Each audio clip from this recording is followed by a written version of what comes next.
সুপ্রিয় চাকরি প্রত্যাশী ভাই ও বোনেরা, আসসালামু আলাইকুম।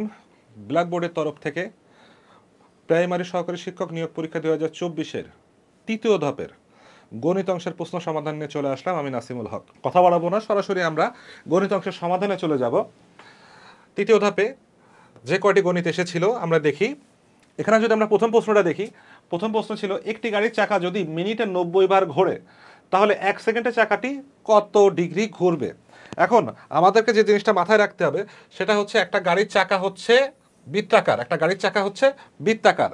আর একটা বৃত্ত আমরা জানি কি, একটা বৃত্ত হচ্ছে পুরাটা ঘুরলে 360 ডিগ্রি হয়। মানে বৃত্ত এখানে যদি দেখি তাহলে আমরা হচ্ছে একটা বৃত্ত হচ্ছে টোটালি 360 ডিগ্রি, 90 90 90 এবং 90, এখানে পুরাটা মিলে হচ্ছে 360 ডিগ্রি। তার মানে হচ্ছে একটা গাড়ির চাকা একবার ঘোরা মানে হচ্ছে সেটি 360 ডিগ্রি ঘোরে। আচ্ছা, এখন বলা হচ্ছে গাড়ির চাকাটি মিনিটে 90 বার ঘোরে, তাহলে 1 সেকেন্ডে গাড়ির চাকাটি কত ডিগ্রি ঘুরবে। এখন মিনিটে 90 বার ঘোরে, মিনিট মানে কত, 60 সেকেন্ড, 60 সেকেন্ডে ঘুরে 90 বার। তাহলে দেখি আমরা 60 সেকেন্ডে ঘুরে কতবার, 90 বার। তাহলে গাড়ির চাকাটি 1 সেকেন্ডে কতবার ঘুরবে, গাড়ির চাকাটি 1 সেকেন্ডে ঘুরবে হচ্ছে 90 ভাগ 60, তারে মোটামুটি 1.5 বার, 1.5। মানে একটি গাড়ির চাকা যদি মিনিটে 90 বার ঘোরে তার মানে সোজা কথা আমরা বুঝতে পারতেছি 1 সেকেন্ডে গাড়ির চাকাটা ঘুরবে হচ্ছে 1.5 বার, মানে 1.5 বার ঘুরবে। এখন দেখি একবার ঘুরলে গাড়ির চাকাটি, এই একবার ঘুরলে যদি 360 ডিগ্রি কোণ উৎপন্ন হয়, মানে 60 ডিগ্রি অতিক্রম করে, তাহলে 1.5 বার ঘুরলে কতটুকু অতিক্রম করবে। নিশ্চয়ই এটার সাথে আমরা 1.5 গুণ করে দিব। 360 গুণ 1.5, 360 গুণ 1.5 মানে হচ্ছে 540। এই যে তাহলে হচ্ছে এই 540, এই 540 এটা হবে হচ্ছে আমাদের অ্যান্সার। দ্বিতীয় প্রশ্নটা হচ্ছে কোন সংখ্যার 2 ভাগের 1 ভাগের সাথে 6 যোগ করলে সংখ্যাটির 3 ভাগের 2 ভাগ হবে, তাহলে সংখ্যাটি কত। আচ্ছা, এখন আমার কাছে অপশন দেওয়া আছে 63, তারপরে হচ্ছে 36, 30, 53। আমরা অঙ্কটা এইভাবে করতে পারতাম যে সংখ্যাটা যদি ধরে নিতাম এক্স, তাহলে আমরা সমীকরণ করলে ব্যাপারটা এরকম দাঁড়াইতো যে হচ্ছে এক্স বাই 2 প্লাস 6, কারণ কি সংখ্যাটার হাফ, অর্ধেকের সাথে 6 যোগ করলে সেটা কি হয়, ওই সংখ্যাটির 3 ভাগের 2 ভাগ হয়, মানে টোয়াইজ এক্স বাই 3 এটা হয়। এখন এই সমীকরণটা থেকে আমি সরাসরি বের করতে পারতাম। আমি এত কিছুর মধ্যে যাব না, যেখানে এখানে আমার অপশন দেওয়া আছে আমি সরাসরি অপশন থেকে বের করে ফেলবো। এখন দেখেন 63 আর হাফ, এটা হচ্ছে বিজোড় সংখ্যা, তাহলে হাফ করতে গেলে একটা পূর্ণ সংখ্যা আসবে না, প্রথমে অপশনটা আমরা বাদ রাখি। পরে দেখি পরের অপশনটা হচ্ছে 36, 36 এর অর্ধেক কত, 36 এর অর্ধেক হচ্ছে 18, 36 এর অর্ধেক 18। আচ্ছা, এই 18-র সাথে 6 যোগ করলে কত হয়, এই যে এখানে 6 যোগ করার কথা বলা আছে, 18-র সাথে 6 যোগ করলে হয় হচ্ছে 24। আচ্ছা দেখি তো 24 এখন হচ্ছে ওই সংখ্যাটির 2/3 এখন দেখেন তো 24 আসলে 36-এর 2/3 কিনা। অবশ্যই 24 হচ্ছে 36-এর 2/3, কারণ কি 36-এর গুণ 2/3 আমরা করলে কি পাই, 24 পাই না। তাহলে দেখেন 24 36-এর 3 ভাগের 2 ভাগ, আমাকে তো এই কথাটাই বলা হচ্ছে যে একটি সংখ্যার অর্ধেকের সাথে 6 যোগ করলে সেটি সংখ্যাটির 3 ভাগের 2 ভাগ হবে, তাহলে সংখ্যাটি কত আমরা দেখতেছি 36, এই 36-এর অর্ধেক করলে হচ্ছে 18, এই 18-র সাথে 6 যোগ করলে হচ্ছে 24, আর 24 হচ্ছে 36-এর 3 ভাগের 2 ভাগ। তার মানে আমার উত্তরটা 36। আমার আর কোনো অঙ্ক করার দরকার নেই, যেহেতু আমাকে অপশন দেওয়া আছে, আমরা এসব ক্ষেত্রে অপশন টেস্ট করেই ম্যাথের সমাধানটা করে ফেলবো, আমাদের সময় বেঁচে যাবে। আমরা নেক্সট কোশ্চেনে চলে যাই। নেক্সট কোশ্চেনে বলা হচ্ছে 100 ডিগ্রি ফারেনহাইট তাপমাত্রা কত ডিগ্রি সেলসিয়াস হবে। মানে হচ্ছে ফারেনহাইটে 100 ডিগ্রি, সেটা সেলসিয়াস ডিগ্রিতে কত ডিগ্রি হবে সেটা আমাকে বের করতে হবে। এই অঙ্কটা জেনারেল ম্যাথের অঙ্ক না, এটা হচ্ছে ফিজিক্সের অঙ্ক।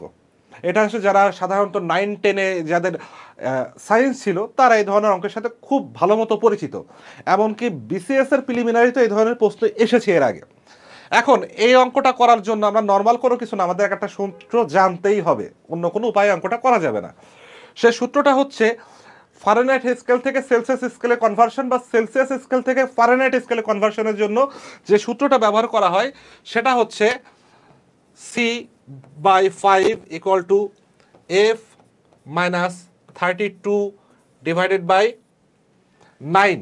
এটা হচ্ছে আমাকে সূত্রটা ব্যবহার করা হয়। এই সি মানে হচ্ছে সেলসিয়াস স্কেলে তাপমাত্রা, আর এফ মানে হচ্ছে ফারেনহাইট স্কেলে তাপমাত্রা। এখন আমাকে বলা আছে 100 ডিগ্রি ফারেনহাইট, মানে আমার কি ফারেনহাইট স্কেলে তাপমাত্রাটা দেওয়া আছে, তার মানে এফ এর মানটা দেওয়া আছে। আমি শুধু এই সমীকরণে এখন এফ এর মানটা বসিয়ে দিব।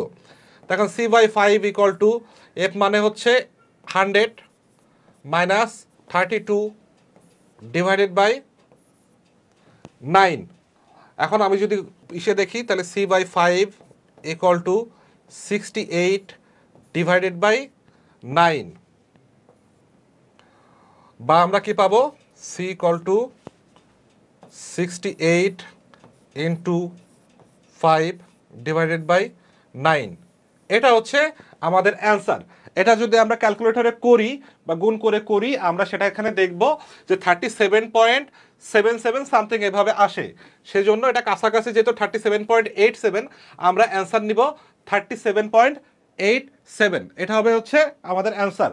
তার মানে আমাদের যে সূত্রটাই সূত্রটা শুনে মনে রাখতে হবে এদের অঙ্ক করার জন্য।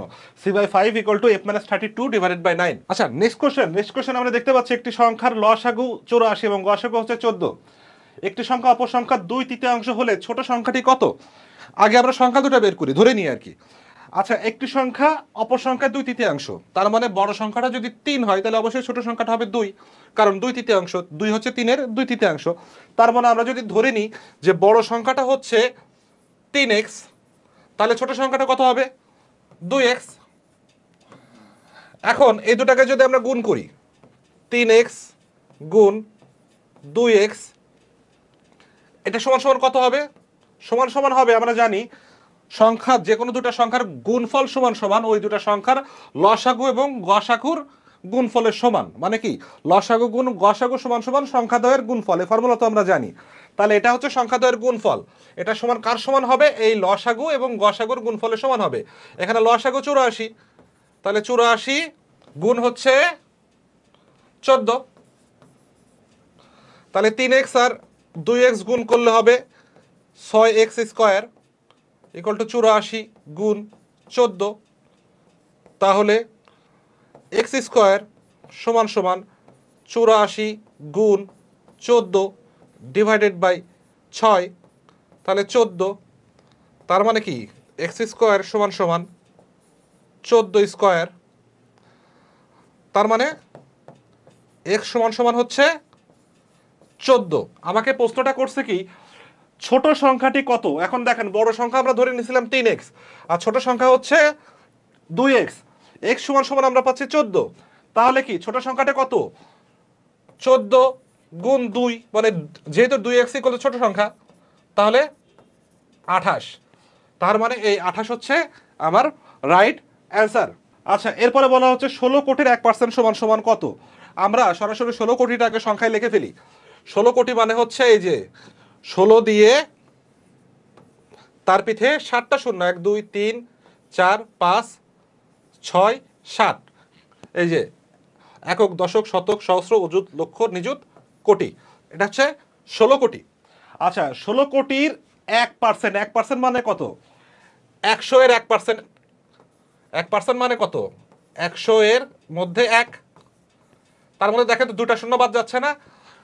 যেহেতু 1%-এর কথা বলা আছে, তার মানে হচ্ছে 10%-এর কথা বললে আমরা একটা শূন্য বাদ দিতাম, আর 1%-এর কথা বলছে তার মানে আমরা অনলি দুটা শূন্য বাদ দিব।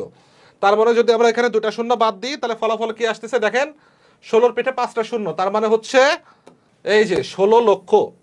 16-র পিঠে 5টা শূন্য মানে হচ্ছে 16 লক্ষ, একদম সহজ ব্যাপার ছিল। আচ্ছা, এবার দেখেন একটি গাড়ির চাকা, আবারও গাড়ির চাকার অঙ্ক।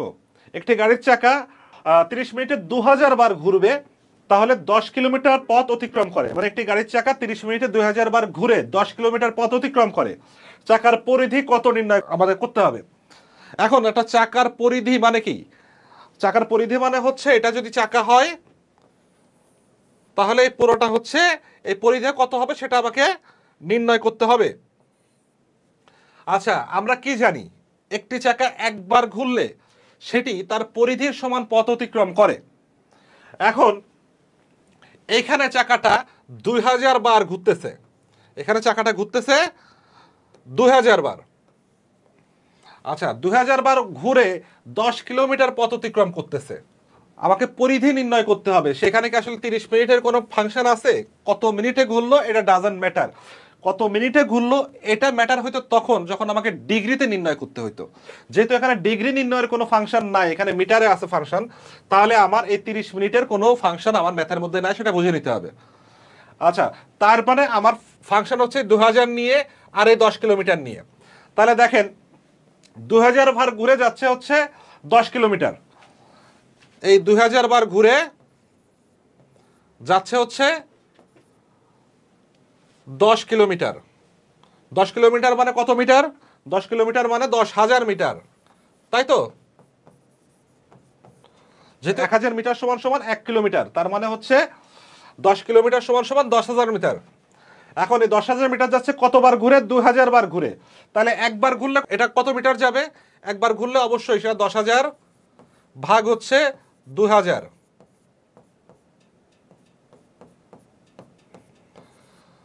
তার মানে একবার ঘুরে সেটি যাবে 5 মিটার। একবার ঘুরলে যাচ্ছে 5 মিটার। আর আমরা কি জানি একটা গাড়ির চাকা একবার যতটুকু ঘুরে, একবার যেটুকু ঘুরবে যেটুকু যাবে সেটাই হচ্ছে তার পরিধি। মানে একটা গাড়ির চাকা একবার ঘুরে যে পথটা অতিক্রম করবে সেটাই তার পরিধি। তার মানে এই 5 মিটারই হচ্ছে এই গাড়ির চাকার পরিধি। কিছুই না, আমাকে শুধুমাত্র এই 10 কিলোমিটারকে মিটারে কনভার্ট করে নিতে হচ্ছে। 10 কিলোমিটার মানে 10,000 মিটার, সেটাকে আমরা 2000 দিয়ে ভাগ করে দিচ্ছি, কারণ একবার ঘুরে কতটুকু যায় সেটা বার করব। 10,000কে 2000 দিয়ে ভাগ করলে 5 হয়, এই 5টাই হচ্ছে আমার অ্যান্সার। তার মানে এখানে খ হচ্ছে অ্যান্সার। এর পরের প্রশ্ন হচ্ছে বার্ষিক 12% মুনাফায় কত বছরে 10,000 টাকার মুনাফা 4,800 টাকা হবে? এখন দেখেন, আমরা এসব মুনাফার অঙ্কের ক্ষেত্রে আমরা একটা নিয়ম জানি, সূত্র জানি, সেটা হচ্ছে আই সমান সমান পি এন আর। আই মানে হচ্ছে মুনাফা, যেটা মুনাফার মোট মুনাফার টাকাটা, পি মানে হচ্ছে আসল, এন মানে হচ্ছে বছর, আর আর মানে হচ্ছে রেট। আমাকে দেওয়া আছে কি কি আমরা সেটা দেখি। 10,000 টাকার মুনাফা 4,800 টাকা হবে। আমাকে দেখেন পি দেওয়া আছে, পি সমান সমান 10,000। তারপর আমাকে কি দেওয়া আছে? বার্ষিক 12%, মানে হচ্ছে আর দেওয়া আছে, আর সমান সমান 12%। আচ্ছা, তারপরে আমাকে মুনাফার কথা বলা আছে 4,800, তার মানে আয় দেওয়া আছে 4,800। এখন I equal to P N R, এখানে পি আছে, আর আছে, আই আছে, আমাকে এন বের করতে হবে। তাহলে আমরা দেখি তো এন সমান সমান কত হবে। যেহেতু I equal to P N R, তার মানে এন সমান সমান হচ্ছে I divided by P R. তার মানে এন সমান সমান হচ্ছে আই কত? 4,800।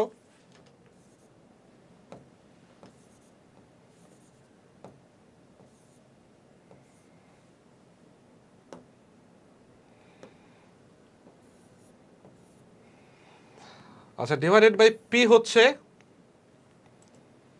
10,000, আর আর হচ্ছে 12%। তার মানে কি, আমরা যদি এখানে ক্যালকুলেশন করি, আমি পাশেরটা মুছে দিলাম, আমরা যদি এখানে ক্যালকুলেশন করি তাহলে কি পাবো?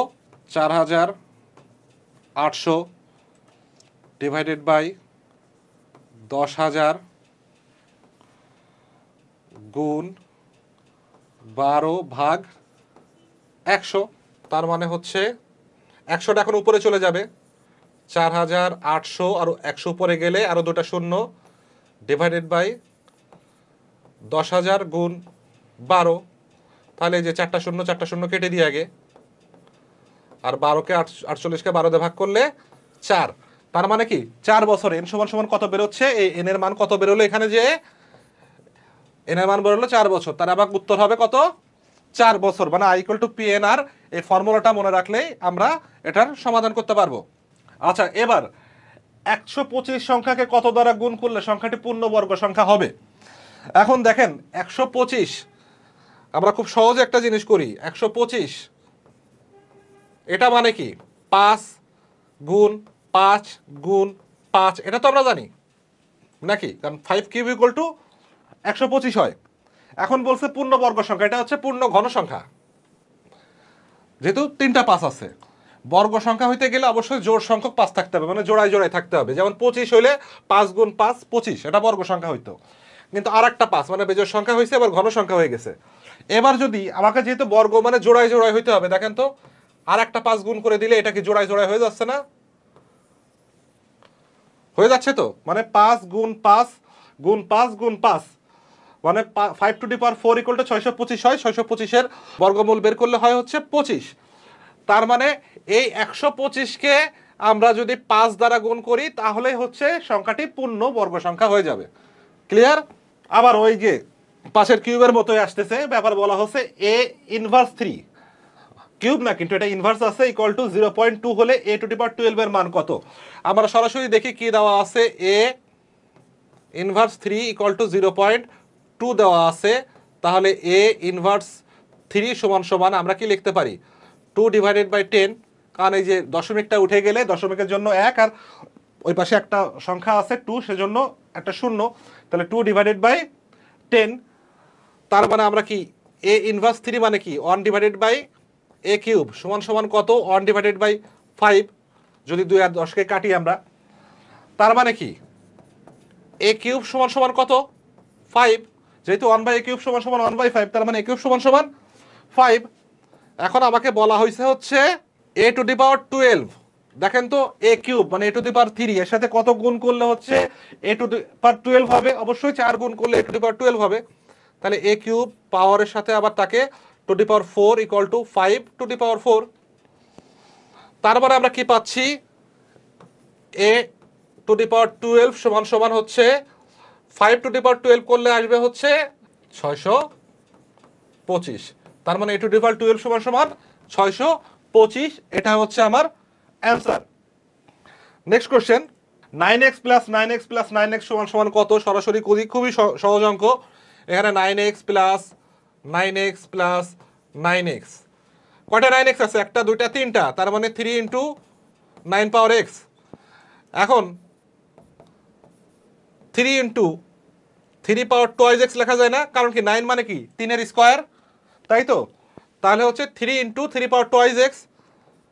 তাহলে দেখেন এখানে 3 ইন্টু 3 পাওয়ার টোয়াইজ x, এখানে কিছু নাই মানে কি 3 এর পাওয়ার 1 আছে, তাই তো? তাহলে দেখেন 3 পাওয়ার 1 ইন্টু 3 পাওয়ার টোয়াইজ x, যেহেতু বেশ সমান তাহলে পাওয়ার পরে কি হবে? যোগ হবে। তার মানে কি 3 ইন্টু টোয়াইজ x প্লাস 1, এই যে 3 two the power twice x plus 1, এটাই হচ্ছে আমার অ্যান্সার হবে। ঠিক আছে, তাহলে 9x plus 9x plus 9x equal to 3 two the power twice x plus 1। পরের প্রশ্ন, একটি রম্বসের দুটি কর্ণের দৈর্ঘ্য, একটা কর্ণের দৈর্ঘ্য 8 সেন্টিমিটার আর একটা কর্ণের দৈর্ঘ্য হচ্ছে 6 সেন্টিমিটার হলে এটার ক্ষেত্রফল কত হবে? খুব সহজ জিনিস, আমরা কি জানি? রম্বসের ক্ষেত্রফল সমান সমান হচ্ছে হাফ গুণ কর্ণদ্বয়ের গুণফল, দ্বয়ের গুণফল। রম্বসের ক্ষেত্রফল হচ্ছে হাফ গুণ কর্ণদ্বয়ের গুণফল, তাহলে হাফ গুণ কর্ণদ্বয়ের গুণফল কত? 8 গুণ 6, তাই না? 8 গুণ 6, তাহলে কাটলে 4, তার মানে 4 6 24। তাহলে কি রম্বসের ক্ষেত্রফল কত হবে? 24 বর্গ সেন্টিমিটার হবে। খুব সহজ অঙ্ক, জাস্ট রম্বসের ফর্মুলা মনে রাখতে হবে, হাফ গুণ কর্ণদ্বয়ের গুণফল। নেক্সট হচ্ছে 0/0 সমান সমান কত হবে? 0/0 একটা জিনিস মনে রাখতে হবে, শূন্যকে যে কোনো সংখ্যা দ্বারা ভাগ করলে সেটা হবে অনির্ণেয়। কেন অনির্ণেয় হবে? ধরুন আপনার কাছে যদি বলা হয় 7টা 7 জনের মধ্যে ভাগ করে দিতে, আপনি ভাগ করে দিতে পারবেন, কিন্তু একটা একটা করে দিলে 7/7 সমান সমান 1। কিন্তু আপনাকে যদি 0টা আম 7 জনের মধ্যে ভাগ করে দিতে বলে, মানে আমি তো নাই, তাহলে 7 জনের মধ্যে কি করে ভাগ করে দিবেন? যাবে কি ভাগ করা? যেহেতু ভাগ করা যাবেই না, নাই, তাহলে ভাগ করবেন কাকে? এই জন্যই জিনিসটাকে বলা হয় অনির্ণেয়। মানে শূন্যকে যা দিয়ে আপনি ভাগ করেন না কেন সেটা হবে অনির্ণেয়, কারণ ভাগই তো করা যায় না। তাই 0/0 মানে কি? শূন্যটা 0 জনের মধ্যে কতভাবে ভাগ করা যায়? যাই তো না, কিছু তো নাই, তাহলে ভাগ করে দেবেন কিভাবে? এই কারণে এটা হবে অনির্ণেয়। আচ্ছা, নেক্সট অংশে যাই আমরা। নেক্সট প্রশ্নে বলা হচ্ছে যদি a plus B equal to 2 এবং a বি ইকুয়াল টু 1 হয় তবে a এবং b এর মান নির্ণয় করুন। আমরা a ইকুয়াল টু, এখানে আমরা সমীকরণ করে বের করতে পারতাম, অনেক পেঁচাল, অনেক ঝামেলা, কোনো কিছু করার দরকার নেই। দেখেন আমাকে বলা আছে কি কি হবে, এই 1 আর 1, -1 আর 3, -3 আর -4, আর 0 আর 2। এখন দেখেন আমাকে এ আর মান, এ আর বি এর মান কত আর কত ধরলে আমার মানে সত্যগুলো ফিল আপ হয়। আমার তো বলাই আছে এ আর বি যোগ করলে 2 হবে আর গুণ করলে 1 হবে। এখানে দেখেন তো 3 আর 1 যোগ করলে কত হয়ে যাবে? +3 -1 যোগ করলে 2 হবে, ঠিক আছে, কিন্তু এটা গুণ করলে কত হয়ে যাবে? 3 হবে, 3 হয়ে যাবে। তার মানে পরের সত্যটা আমার ফিল আপ হবে না। -3 আর -4 যোগ করলে হয়ে যাবে -7, কোনো সত্যই ফিল আপ হয় না। 0 আর 2 যোগ করলে এটা 2 হয়, বাট গুণ করলে 0 × 2 গুণ করলে 0 হয়ে যাবে, মানে এ বি সমান সমান অন হচ্ছে না, এই সূত্রটা ফিল আপ হচ্ছে না। একমাত্র দেখেন যদি এ এর ভ্যালু 1 এবং বি এর ভ্যালু 1 হয় তাহলেই কেবলমাত্র এই a প্লাস বি মানে 1 আর 1 2 হয়, আবার a ইন্টু বি মানে 1 × 1 1 হয়। তার মানে উত্তর হচ্ছে এ 1 বি 1, মানে কটাই অ্যান্সার? 1 এবং 1, এটাই হচ্ছে অ্যান্সার। এরপরে দেখি পরের অঙ্কটা হচ্ছে করিম সাহেব মাসিক বেতন থেকে প্রভিডেন্ট ফান্ডের জন্য শতকরা 10% কর্তনের পর তিনি 27,000 টাকা পান, তার মাসিক বেতন কত? দেখেন সে কতটুকু কর্তন করতেছে, সে 10% কর্তন করতেছে, মানে তার মোট বেতন আমরা ধরে নিচ্ছি হচ্ছে 100%, তার থেকে চলে যাচ্ছে কত পার্সেন্ট? 10%। এটা দেওয়ার পরে কতটুকু পাচ্ছেন তিনি? 2700 টাকা পাচ্ছেন, ঠিক আছে, মানে 10% দেওয়ার পরে 27%, তার মানে কি 100 থেকে 10% চলে গেলে 90% সমান সমান 2700। তার মানে কত? 1% সমান সমান কত? 2700 ডিভাইডেড বাই 90, তাহলে 100% সমান সমান কত? 2700 গুণ 100 ভাগ 90, এই শূন্য কেটে দিলাম, 9কে 27 দিয়ে কাটলে 3 হয়, তার মানে এখানে একটা শূন্য আছে। 30 গুণ 100 সমান সমান কত হবে? 3000। তার মানে তার বেতন হচ্ছে 3000 টাকা, তার মানে বেতন পান 3000 টাকা। দেখেন 3000 টাকার 10% হচ্ছে 300 টাকা, সেটা কাটালে তো 2700 টাকায় আসে, তাই না? সে 2700 টাকা বেতন পায়, তাহলে উত্তর 3000। এরপরের প্রশ্নটা 6% হারে 9 মাসে 10,000 টাকার উপর সুদ কত হবে? 6% হারে 9 মাসে 10,000 টাকার উপর সুদ কত হবে? দেখেন আমার কি কি দেওয়া আছে, আমার আর দেওয়া আছে, সূত্র তো জানি I = P n R, আর দেওয়া আছে 6%, তারপরে হচ্ছে এন দেওয়া আছে কত? 9 মাস, তার মানে কত? এটাকে বছরে নিতে গেলে কি করতে হবে? বছরে নিতে গেলে আমাকে করতে হবে কি, 9কে 12 দিয়ে ভাগ করতে হবে, তার মানে কত? তার মানে হচ্ছে 3/4, এটা হচ্ছে এন এর মান বছর। আর 10,000 টাকার উপর সুদ মানে কি, পি সমান সমান 10,000। দেখেন সবগুলো আছে, আই পি আছে, এন আছে, আর আছে, আমাকে বের করতে হবে আই। তার মানে আই সমান সমান কত হবে? পি এন আর, তার মানে পি এর মান হচ্ছে 10,000 গুণ এন এর মান হচ্ছে 3/4, আর আর এর মান হচ্ছে কত? আর এর মান হচ্ছে 6%, তার মানে কত? 6/100। এই দুটা শূন্য, এই দুটা শূন্য কেটে গেল। এরপর হচ্ছে আমরা যদি 100কে 4 দিয়ে কাটি তাহলে 25, তাহলে আমরা এখন দেখি 25 গুণ 3 75, 75 গুণ 6 কত হয়? 75 গুণ 6 হচ্ছে 75 দুগুণ হচ্ছে 150, 150 দুগুণ হচ্ছে 300, 450 টাকা হবে। তার মানে 6% হারে 9 মাসে 10,000 টাকার উপর সুদ হবে 450 টাকা, তাহলে 450 অ্যান্সার। শুধুমাত্র I = P n R, এই ফর্মুলা জানা থাকলেই হচ্ছে। প্রাইমারি পরীক্ষাতে চক্রবৃদ্ধি সুদটা আসে না, ইভেন বিসিএস এর পরীক্ষাও চক্রবৃদ্ধি সুদটা আসে না, শুধুমাত্র সরল মুনাফাই আসে। মানে I = P n R মনে রাখলেই আমরা যে কোনো মানে সরল এবং সুদ কথার অঙ্কগুলো করে আসতে পারবো চাকরির পরীক্ষায়। আচ্ছা, এবার হচ্ছে 16 নম্বর অঙ্ক দেখছি, কোন সংখ্যা 560 থেকে যত বড় 800 থেকে তত ছোট, সংখ্যাটি কত? এরকম যত তত অঙ্ক যদি থাকে, একটি সংখ্যা এত থেকে যত বড় অত থেকে তত কম, এরকম যত তত অঙ্ক যদি থাকে, কোনো দিকে তাকাতাকি করার কোনো দরকার নেই। সহজ একটা ফর্মুলা মনে রাখেন, সেটা হচ্ছে এত থেকে যত বড়। আমাদের যে কাজটা করতে হবে, 560 কত থেকে বড় হয়? 560 থেকে যত বড়, 800 থেকে তত ছোট। আমরা জাস্ট 560 আর 800 যোগ করে দিব, সেটাকে 2 দিয়ে ভাগ করে দিব, অঙ্ক শেষ। তাহলে 560 আর 800 যোগ করলে হবে হচ্ছে 8 5 13, মানে 1360 ডিভাইডেড বাই 2। এটা করলে কত হবে? এটা করলে হবে হচ্ছে 680। তাহলে এই যে উত্তরটা হবে এই যে 680। তার মানে 680 হচ্ছে 560 থেকে যত বড়, 800 থেকে তত ছোট। নেক্সট ম্যাথটা আমরা দেখি। নেক্সট ম্যাথে বলা হচ্ছে √2 divided by √6 plus 2 equal to কত? দেখি এখানে একটু মজা পাবো আমরা অঙ্কটা করতে গিয়ে। আমরা ম্যাথটা তুলে ফেলি। √2 ডিভাইডেড বাই √6 প্লাস 2, এটাকে আমরা যদি একটু ভেঙে করি, √2 ডিভাইডেড বাই ভিতরে কি √6, মানে আমরা কি লিখতে পারি? √3 ইন্টু √2, এটাকে এভাবে ভাঙতে পারি। প্লাস 2কে আমরা ভাঙতে পারি কি √2 প্লাস √2 ইন্টু √2, √2 ইন্টু √2 গুণ করলে কত হবে? √2 স্কোয়ার, আর √2 স্কোয়ার মানে 2 হবে। তার মানে সত্য তো ঠিক আছে।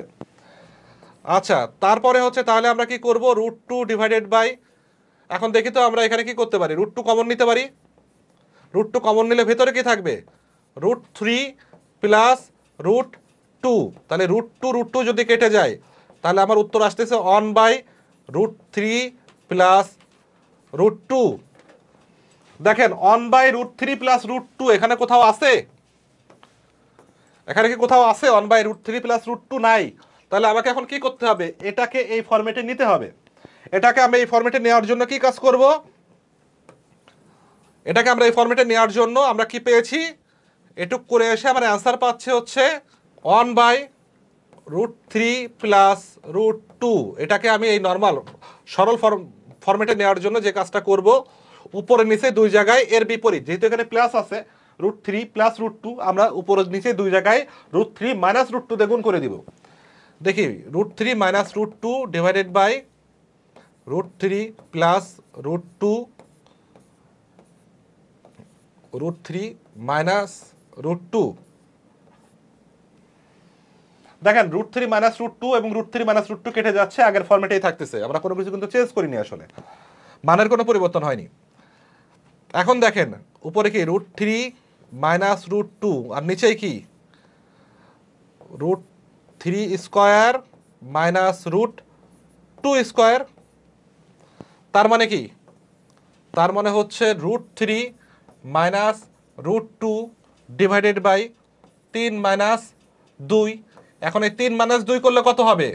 একই হবে না? আর √3 মাইনাস √2কে 1 দ্বারা ভাগ করলে কি নিচে 1 থাকা আর না থাকার তো কোনো ভ্যালু নাই। তার মানে আমার অ্যান্সারটা কত আসলে? √3 মাইনাস √2, এই যে এটা হচ্ছে আমার অ্যান্সার। ঠিক আছে, বোঝা গেছে? একটু বড় অঙ্ক ছিল, কিন্তু এটা প্র্যাকটিসের ফলে, যেগুলো যারা হচ্ছে ম্যাথগুলো এইভাবে প্র্যাকটিস করছে তারা সহজে বুঝতে পারবে। আর নর্মালি আপনার একটা জিনিস মনে রাখবেন, 1 বাই, যদি ফরম্যাট এরকম থাকে √3 বাই প্লাস √2, তাহলে এর বিপরীতটা হবে এখানে প্লাস থাকলে মাইনাস, মাইনাস থাকলে প্লাস। 1 বাই ফরম্যাটে যদি থাকে, তবে খেয়াল রাখেন ধরেন √5 মাইনাস √3 যদি আসে, তাহলে কিন্তু আবার মানে জিনিসটা মিলবে না, কারণ √5 আর 3, 5 থেকে 3 বিয়োগ করলে কিন্তু 2 হয়, 1 হয় না। এখানে 3 থেকে 2 বিয়োগ করলে 1 হচ্ছিল, তাই আমরা সরাসরি এইভাবে লিখতে পারছি, মানে এই ফরম্যাটে আনতে পারছি, নিচে 1 করতে পারছি। তাই আমরা লিখতে পারছি 1/√3 প্লাস √2 সমান সমান √3 মাইনাস √2। কিন্তু এটা যদি 3 আর 2 এর জায়গায় অন্য কোনো কিছু হয়তো, তাহলে কিন্তু করতে পারতাম না। মানে যদি ব্যবধান 1 এর কম হইতো, তাহলে আমরা এটা করতে পারতাম না। ঠিক আছে, যদি 1 ব্যবধান থাকে তাহলে এইভাবে করা যায়। পরের ম্যাথটাতে আমরা চলে যাই। এরপরে প্রশ্নটা হচ্ছে কোন সংখ্যা 30% এর সাথে 30 বিয়োগ করলে বিয়োগফল 30 হয়, সংখ্যাটি কত? আমরা এই ধরনের ম্যাথ যেভাবে করব, এই ধরনের ম্যাথ করার জন্য আমরা কি করে করি, আমরা দেখি যে হচ্ছে কত বিয়োগ করা হয়েছিল, 30 বিয়োগ করা হয়েছিল। তাহলে এই 30 বিয়োগ করার পরে বিয়োগফল কত হয়েছিল? 30ই হয়েছিল। এই 30, তাহলে এই দুটো যোগ করে দিই, যেহেতু 30 বিয়োগ করার ফলে বিয়োগফলও 30 হয়েছে, তাহলে সংখ্যাটি কত হয়েছে? কতর সাথে কত? তাহলে হচ্ছে 30 যোগ 30 সমান সমান 60। তার মানে 60 হচ্ছে ওই সংখ্যাটার 30%। আমরা এবার দেখবো 60 কোন সংখ্যার 30%। 60 হচ্ছে 230%, তাহলে উত্তর 200। আপনি আরো সহজে মনে রাখতে পারেন, যদি এরকম আসে কোন সংখ্যা 30%-এর সাথে 30 বিয়োগ করলে বিয়োগফল 30 হয়, তিনটা জিনিসই এক, 30%, 30 বিয়োগ করে 30 হয়েছে। এখানে যতই থাকুক না কেন, ধরেন যে 45%-এর সাথে 45 বিয়োগ করলে বিয়োগফল 45 হয়, 50%-এর সাথে 50 বিয়োগ করলে বিয়োগফল 50 হয়। এখানে তিনটা যদি একই সংখ্যায় থাকে, তাহলে সংখ্যাটি কত এরকম যদি থাকে, তাহলে চোখ বন্ধ করে দিয়ে দিবেন 200। ঠিক আছে, দেখেন আপনি এখানে যদি 50% হইতো, তাহলে কি হইতো, কোন সংখ্যার 50%-এর সাথে 50 বিয়োগ করলে বিয়োগফল 50 হয়। তাহলে আমরা দেখতাম 200 এর 50% হচ্ছে 100, 100-এর সাথে 50 বিয়োগ করলে বিয়োগফল 50 হয়। মানে তিনটা সংখ্যায় যদি সেম হয় এরকম, তাহলে উত্তরটা সবসময় 200 হবে। সংখ্যা কত সেটা দেখার দরকার হচ্ছে না। ঠিক আছে, এরপরে প্রশ্নটা আমরা দেখি। এরপরে প্রশ্নটা বলা হয়েছে, কোন বৃত্তের ব্যাস 20% বৃদ্ধি করলে বৃত্তের ক্ষেত্রফল কত বৃদ্ধি পাবে। এই ধরনের প্রশ্ন আসলে পরীক্ষা এত বেশি আসছে, নিয়োগ পরীক্ষা সবাই মুখস্থ হয়ে গেছে, উত্তর হবে 44। কি করে বার করবে? সে বার করার একটা ফর্মুলা আছে, সেটা হচ্ছে a plus B plus A B divided by 100। এখানে 20% বৃদ্ধি করা মানা হয়েছে, মানে কত, এও 20 বিও 20 প্লাস এবি মানে 20 গুণ 20 ডিভাইডেড বাই 100। এই দুটা শূন্য, এই দুটা শূন্য কেটে যাচ্ছে। তাহলে 20 যোগ 20 যোগ 4, তার মানে কত, 44। তাহলে উত্তর হবে এই 44%। এটা এভাবে আপনি বুঝতে পারেন যে 20% বৃদ্ধি করা হয়েছে মানে কি, বৃত্তের ব্যাস থাকুক আর ব্যাসার্ধ থাকুক, যেটাই থাকুক না কেন, তো ব্যাস বৃদ্ধি করলে ব্যাসের অর্ধেক হচ্ছে ব্যাসার্ধ। ব্যাস যত পার্সেন্ট বৃদ্ধি করবেন ব্যাসার্ধ তত পার্সেন্টই বৃদ্ধি পাবে। তো আমরা ব্যাসার্ধর অঙ্ক, বৃত্তের ক্ষেত্রফল কি জানি, পাই আর স্কয়ার। পাই তো একটা ধ্রুব, কনস্ট্যান্ট, এটা তো চেঞ্জ হবে না, চেঞ্জ হয় হচ্ছে আর এর ভ্যালু। তা আর এর ভ্যালু মানে ব্যাস বা ব্যাসার্ধ যেটাই বলেন না কেন, যেহেতু ব্যাস বৃদ্ধি করা হচ্ছে, ডি বৃদ্ধি করা হচ্ছে হচ্ছে আপনার 20%, তাহলে আরও অবশ্যই 20% বৃদ্ধি হচ্ছে। তার মানে আর যদি আগে 10 থাকতো, তাহলে 10 থাকার পরে এটা যদি আপনি 20% বৃদ্ধি করেন, তাহলে এরপরে বৃদ্ধি করার পরে সেটা হবে কত, 12। তার মানে আগে এই, যেহেতু পাই কনস্ট্যান্ট, পায়ের হিসাবটা আপনি বাদ দেন, তাহলে আর এর স্কোয়ার, আগে আর এর স্কোয়ার যদি 10-এর স্কোয়ার 100 হইতো, তাহলে এখন কত বৃদ্ধি পেয়ে 20% বৃদ্ধি পায় হয়েছে 12, তাহলে 12-এর স্কোয়ার কত, 144। তাহলে কতটুকু বাড়তেছে, 144 মাইনাস 144 বাড়ে। আপনি এইভাবেও করতে পারেন, আবার এই যে a plus B plus A B by 100 এইভাবেও করতে পারেন। তাহলে উত্তর যেভাবে করেন না কেন উত্তর 44 হবে। ঠিক আছে, নর্মাল কথা, যদি 10% বৃদ্ধি হইতো তাহলে উত্তর হইতো হচ্ছে আপনার 21%। কারণ কি, 10% বৃদ্ধি হওয়া মানে কত, 100-তে 1, মানে 10 ভাগের 1 ভাগ, মানে আগে 10 থাকলে এরপরের ব্যাসার্ধ হইতো 11, তাহলে 10-এর স্কোয়ার 100 আর 11-এর স্কোয়ার হচ্ছে 121, তাহলে বৃদ্ধি পাচ্ছে 21%। এইভাবে আমরা বের করতাম। ঠিক আছে, 20% বৃদ্ধি পেলে টোটাল ক্ষেত্রফল বৃদ্ধি পায় হচ্ছে 44%। ঠিক তেমনি ভাবে যদি হচ্ছে 3% বৃদ্ধি পাইতো, তাহলে ক্ষেত্রফল বৃদ্ধি পাইতো 69%। ঠিক আছে, যাই হোক, এটা হচ্ছে আমাদের তৃতীয় ধাপের প্রাইমারি পরীক্ষার প্রশ্নের সমাধান ছিল, শুধু গণিত অংশের। আমরা ইনশাল্লাহ আস্তে আস্তে অন্যান্য অংশগুলোরও ব্যাখ্যা সহ প্রশ্ন আপলোড করে দিব, যদিও পরে দিচ্ছি। তারপরও এই ধরনের চাকরি প্রিপারেশন যারা নেন তাদের কাজে লাগবে বলে বা সেটা আশা করে আমরা আসলে এই ধরনের প্রশ্নগুলো আপলোড করে দিচ্ছি অ্যান্সার সহ।